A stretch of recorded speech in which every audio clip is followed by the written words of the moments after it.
மீண்டும் ஒரு அதிரடி அரசியல் அறிவிப்பை ரஜினிகாந்த் தரப்பிலிருந்து அறிவிக்கப்பட்டுள்ளது என்றே கருதலாம்.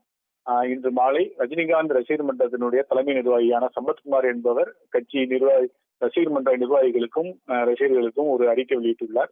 அதில் எந்த அமைப்போ எந்த கட்சியினரோ தலைவர் ரஜினியினுடைய படத்தையோ பெயரையோ பயன்படுத்தக்கூடாது.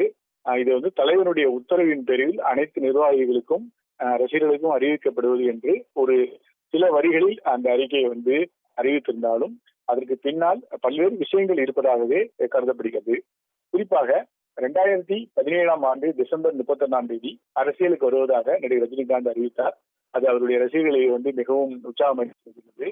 ஆனால் அடுத்தடுத்த காலங்கள், அரசியல் சூழ்நிலைகள், உடல்நிலை, கொரோனாவை தொடர்ந்து 2021ஆம் ஆண்டு ஜூலை 12ஆம் தேதி ரஜினி மக்கள் மன்றம் என்ற அமைப்பே கலைக்கப்பட்டது. இனிமேல் எந்தவித அரசியல் நடவடிக்கையும் கிடையாது, முழுக்க முழுக்க சினிமாவிலும் சமூக பணியிலும் கவனம் செலுத்துவதாக ரஜினிகாந்த் அறிவித்தார். அதன்படி சினிமாவிலே தனது கவனத்தை செலுத்தி வந்தார்.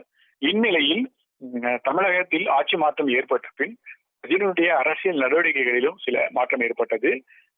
சில வாரங்களுக்கு முன்பு தன்னுடைய வீட்டில் வைத்து ஒரு அதிரடி பிரஸ் மீட்டை அறிவித்து தன்னுடைய அரசியல் நிலைப்பாட்டை அறிவித்தார். தமிழக முதல்வர் விஜய்க்கும் தனக்கும் எந்த விதமான கருத்து வேறுபாடோ வேற எந்த பிரச்சனைகள் இல்லை என்றார். இந்நிலையில் இந்த அறிவிப்பானது கவனம் பெறுகிறது. குறிப்பாக பாஜகவிலிருந்து விலகிய முன்னாள் தலைவர் அண்ணாமலை ஒரு அமைப்பையோ இல்லது கட்சியினரையோ ஆரம்பிக்கப் போகிறார் என்று தகவல் பரவி வரும் நிலையில் ரஜினி ரசிகர்கள் பலர் பெருவாரியாக அதில் சேருவதாக கூறப்படுகிறது. அந்த அமைப்பானது ரஜினிகாந்த் ஆதரவு பெற்ற அமைப்பு. ரஜினிகாந்த் அரசியலுக்கு இன்னொரு மறுபக்கம் என்று தகவல் பரவி வரும் நிலையில் ரஜினிகாந்த் ரசிகர்களுக்கு இந்த அறிவிப்பானது வெளியாகிவிட்டது. இதன் மூலம் தனக்கும் அண்ணாமலை அமைப்புக்கும் எந்த தொடர்பில்லை என்று ரஜினிகாந்த் தெரிவித்ததாகவே கருதப்படுகிறது. அதே போல் நடிகர் லாரன்ஸும் தனி அமைப்பு அல்லது வேறு கட்சியில் சேரலாம் என்று நினைக்கிறார். அவருக்கும் ரஜினிகாந்த் ரசிகர்கள் ஆதரவு இருக்கிறது என்று கூறப்படுகிறது.